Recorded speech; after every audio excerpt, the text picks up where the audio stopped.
Welcome to the press center of the FIDE candidates tournament. Yan Nepomniachtchi is the man of the day. He won against Vidit and is the sole leader of the tournament.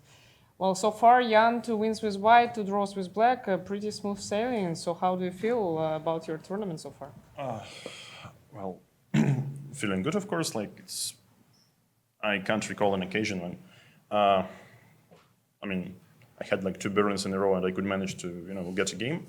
So normally you go queen e4, queen d4, and gracefully go home, yeah. After some sort of theoretical draw, but yeah, somehow I had this idea in the end game, which is like this bishop d7, h6 line is very fashionable right now. I think it's maybe you can show us a little bit of the key moments. Some latest, I think, latest fashion. So here, yeah, basically a lot of lines are good for black, but okay, bishop d7, h6 is. I think the main move here is b3, then b6, and this is like a very, very long theory, very well known. So this was sort of like a novelty. g4 is, I think, is very rare move, and yeah, 97, 92 was the idea of my team. Yeah, and here we started to spend a lot of time. Yeah, I think 92 is also a novelty, and well, it's very interesting position. Like 92 doesn't look good, but okay, my plan is simple: like push f4, f5, and maybe create some forcing play. So g5. I mean, anyway, I have to go f4, and here, strategically, black is doing fine, but somehow, white already has some squares for knights, and I couldn't really remember what was the move here. Maybe knight d5, knight e4. So I pretty much tried to rely on the common sense, and I'm not sure the plan he decided to go for is an optimal one, but I mean, it still was very sensible for me. So here, of course, I would prefer to start rook a d1, but not to let him knight d5 at all at any point. But maybe he can take on a2, it becomes very unclear, like c4. Mm-hmm. So maybe bishop survives. So I just decided to play solid, improve my king position, and this is it's probably related as roughly equal, but it's sort of unpleasant. Yeah, white is lifting up a little bit. Yeah, king, then pawns, then okay, knight is going okay, one knight, another knight, yes, so a5, a3 is probably the setup I want to achieve. a4, I'm not so sure, maybe b5, b4, but b5, has some other drawbacks, like c5 becomes weak. So c3, and here I think it's sort of like a status quo. This position, just black can stand still, yeah, don't come up with any plans, and bishop e7. I wasn't so sure because I had a h4 move, but h4 is normally not so great because you are weakening g4, which black can use in many lines. So I decided, okay, to go knight h4 for a moment, and maybe knight f5. h5 is very serious move, I think. So of course, it works tactically, like knight h5, rook h5, and rook g8. He wins a piece. But after g5, it's very special position. Mm-hmm. So I would say if bishop would be on f8, and then okay, he plays knight e7 straight away, and then knight g6, I think he's doing more or less fine. But here, strangely enough, I don't think he's in time. And also, play here bishop f8 is, well, this move existed, but I'm not sure it was so good anymore. And also I can, relocate my knight from h4 to f4 at some point, yeah, press on e6. So, I mean, somehow, after h5, g5, my play becomes, very, very simple. So rook a5, here I was quite curious what to do, so I decided to go, for setup with bishop on c1. Mm-hmm. Because, okay, open a file for the rook as well. I'm not sure it's an optimal move, but let's say rook e1, bishop c1. Here he could play c4, but c4 sort of I mean, of course, he brings the rook into play. So rook is now pressing onto e5, but at the same time, he basically cancels his own play forever on the queen side.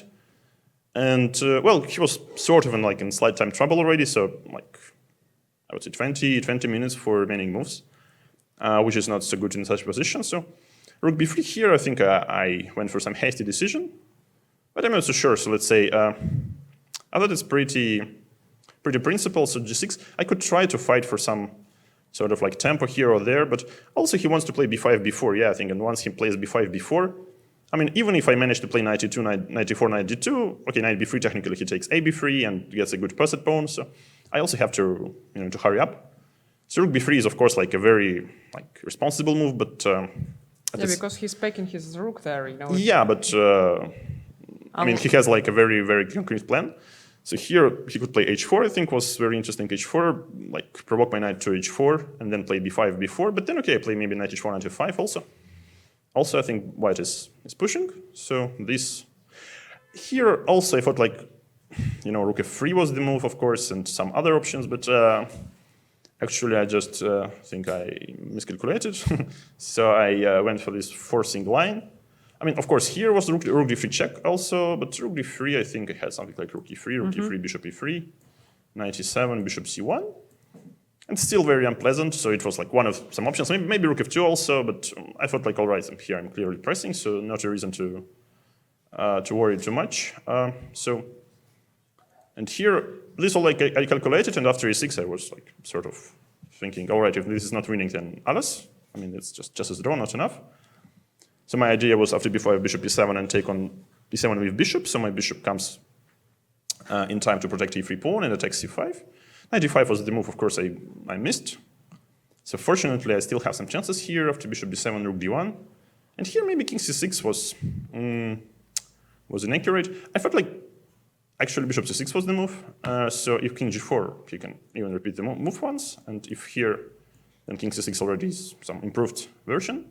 Yeah, because you don't as it have seems, this, yeah, this king e4 doesn't work Mhm. anymore. So I guess after bishop, here. So that's why I think I should play king g3 and knight b6. And this is like very interesting position. So I had, you know, I have a lot of like tactical ideas. Maybe knight d4, knight d5, knight f6, knight d7, knight g7, knight e6, knight e4, knight d3. So tons of ideas. I'm not sure if anything works, but I felt like it was most logical, this, and knight g6. So I'm taking on c5, let's say. So let's say he gives me a check, whatever, like king e4, he can try to repeat moves also. That's a very interesting position because it looks like, okay, knight c5 is serious, but bishop on c6 is more or less untouchable when the knight is on c5. And I'm not going for a mate, and yeah, I wasn't sure if this could be winning. But, well, I mean, okay, at least I had to complicate things, like rook d1. So king c6, king d4. Here he could play like rook b2, rook d5, rook e2, but I don't think it worked because of many reasons. I mean, it's somewhat close to a draw everywhere, but I didn't see a draw by force. And here bishop e8, I think a terrible blunder, because, I mean, at least he should have taken on e7, take on e7. And here either bishop g4 first or this, and after knight f4, I wasn't sure like what is this position about, but somehow my next move is rook g1 and rook g6, so for example, bishop g4, rook g1. And I don't think he's quite in time, and I keep a lot of pieces, and maybe this is just winning because, okay, it's like I have two minor pieces in the rook. Yeah, so he'll not and can have go for time attack. to exchange the pawns. Yeah, probably and, he keeps like 2 pawns for a piece, but I'm not sure it's quite enough to make a draw, but it was like maybe the good chance after king c6. So after king e4, bishop e8, I got like excited because, okay, I calculated like similar lines. And here I think, well, I wonder if bishop e3 is also winning, but I thought like bishop c1 is very, very clean. So yeah, he's like tiny study, but it's easy to have a study when the rook is on b3. Yeah, so. Yeah. So here, I mean, it would be a shame if this was a mate, like let's say ab rook a8, let's say bc queen e8, but I couldn't see the mate after, I think after king b6. So let's say queen e6 and c6, and I have no check suddenly. And if queen b8, king c6, rook a6, and rook b6, and his next move is also a check to me. So I decided like to keep it simple, and yeah, I guess like this is not such a tough game yet to play because my king is very close. Yeah. Yeah, and instead he played bishop d7, but okay, here king f7. So rook d7 doesn't work anymore, but okay, I don't need it because king f7 also works. So that was more or less it. So actually watching this game with engines and everything, it looked like a pretty smooth sail for you because you played very logically. You kind of exploited his rook on b3, which was not moving too much, and this h5 with g5, g6 creating a passed pawn also helped you to create a passed pawn. Yeah. So it gave some vibe, of the players of the past, Capablanca maybe, or So my question, my question is, who's your favorite player of the past? And if you have one. I need to follow up, like, okay. Well, I always struggle to pick a favorite player, but when I was a kid, I had like this from the Black series, the book of, I think, like 60 best games of Alekhine. So like, yeah, first ever like Russian world champion, okay, Russian and French, yeah, as we all know. So he was sort of like, not quite an idol, but okay, I really enjoyed watching his games. And by the way, I also recently checked some of his famous games, some famous combination, maybe against Ove. Would it be Ove or maybe Reti? Okay, I don't remember, but at some point, you know, someone would think that his play was very interesting, if you know what I mean. Because I think it was I mean, in a very complex position, it was a sequence of whatever, like 15 or 20 moves, like exactly the first line of like Stockfish from Alekhine. But it was like 1925, I guess, yeah. So, I mean, that's like to the, you know, eternal discussion, like how good or how bad those the champions great of the past. legends of the past were. Yeah. So actually, it was like quite impressive. Okay, when I found out like this position. Okay, it's a well-known combination, but still, yeah, it was just wow. Well, tomorrow is a free day, so how do you feel about that? Wonderful. It's my favorite day of the tournament. by far.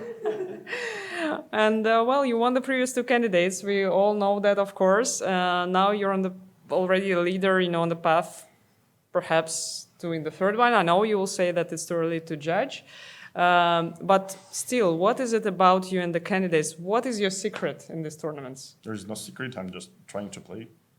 I mean, I've been asked this question before, and I don't think I can invent some new revolutionary sort of answer. I mean, really, it's like I do what I normally do. So maybe I prepare a little bit more, and okay, I take it like slightly more serious than regular round robin. But okay, that's probably because it's like one of a kind tournament. Of course. Do you have any questions from journalists? Yes, please. And first, Is it on? Yeah, Hello. it's working. Okay. Hey, and first of all, congratulations on the wonderful win. I had two questions for you. First one was when Vidit played Bishop E8, were you like taken by surprise? And second is you spent like around 8 minutes in your next move. Did you spot Bishop C1 very quickly and you were just double checking, triple checking your line calculations, or what was going through your mind? Well, but Bishop E8 was like the move. I saw it from a distance, but I thought like, wow, it's very unlikely that okay he can keep the pawn on E7 with such a poor rook and to get away with it. And basically, I still had like knight G7, but okay, knight G7 he can like give away a knight for a pawn, and anyway it will be like even if I'm better, it's a big technical task. And this like rook D5 is basically. It's not like every move works for me, but it looked like, I'm not sure, like Bishop D2 or maybe Bishop C1 or Bishop E3. I don't think like every move is winning, but it looked pretty much like it. So I'm giving like 2 tempi, and I had this like study idea of leaving my rook on D5 unprotected. So yeah, it was more about like to understand that okay, my eyes are not deceiving me. Yeah. Yes, please. Sorry, please speak into the microphone. Yeah. Jan, can you tell us how your cooperation with Jan started, possibly going back to the Düsseldorf tournament or tournaments last year? And did you have a training camp together at some point that you might already say something about? Yeah, the question is about Jan's second Yan Guston, German grandmaster. Basically, I think we got to know each other better, and it was like VR team at the World Rapid Championship, where Yan was a coach of our team, and then basically he also came as my second to St. Louis tournament, and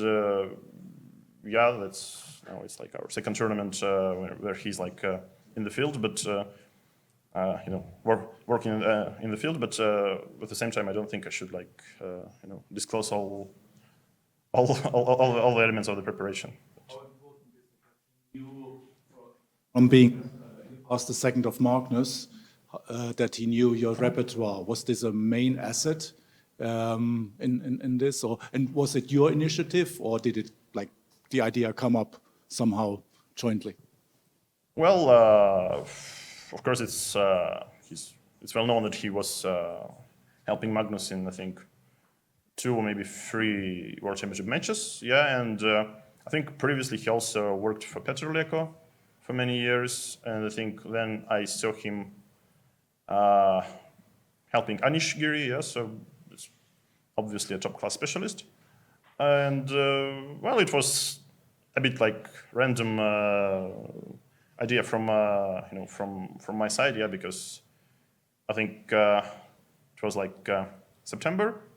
Okay, maybe not September. Maybe it was still August. Yeah, like what happened in Düsseldorf, and I knew it's like a big issue with anyone to get a visa to accompany me in during the St. Louis. So well, I thought like okay, maybe he seems to be a nice guy. So okay, I asked if he's like open or he's not like busy with any other like player.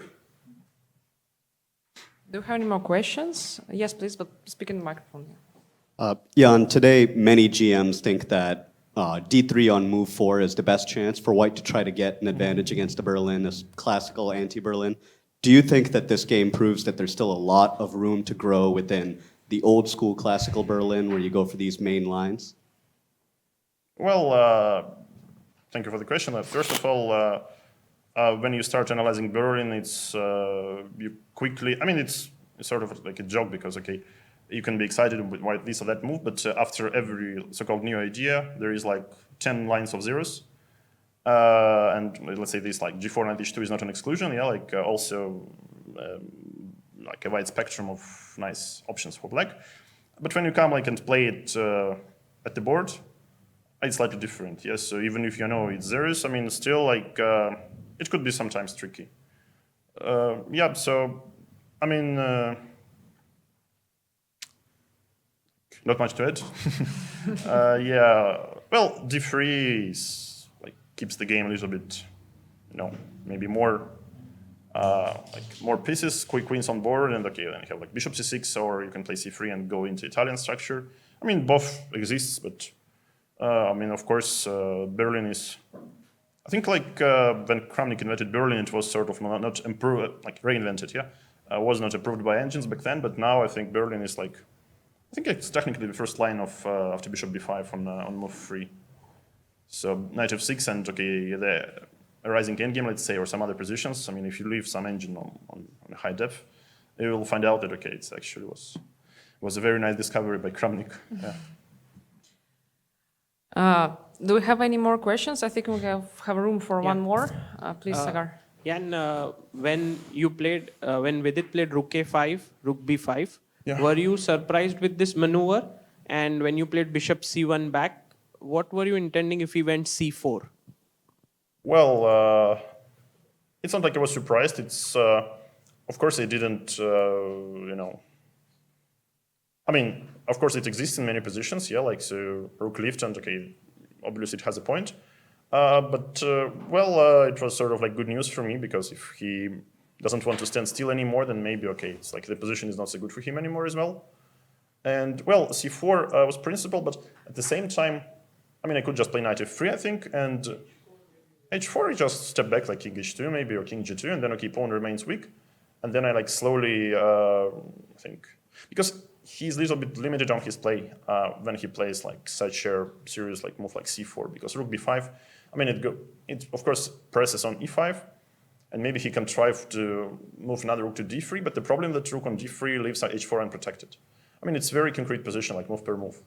And if I, let's say, will be in time to play back like Rook F2 and Bishop F4, and then okay, or something, or Rook F2 and Rook E4 also, I mean, it looks like, it's not necessarily like very good for white, but it looks like a free hand, and let's say he kills his own counterplay on the queen side with C4, so C4 is like the move which like has no turning point.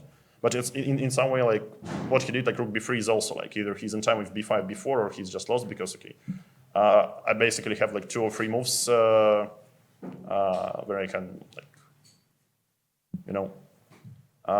like make things work or not. But I also thought like after Rook E5 I had like King H2, Rook F2 immediately, yes, so a lot of moves, but well, somehow like, okay, it proved to be all right, like as you know from the game, but I think it was an important moment, and I'm not sure that what I did was optimal. So king h2 was like very nice, stepping out of all sort of checks, but I guess like rook e1 or rook f2 also had a point. Well, thank you, Jan, and we see you day after tomorrow. Thank you. It's a rest day tomorrow.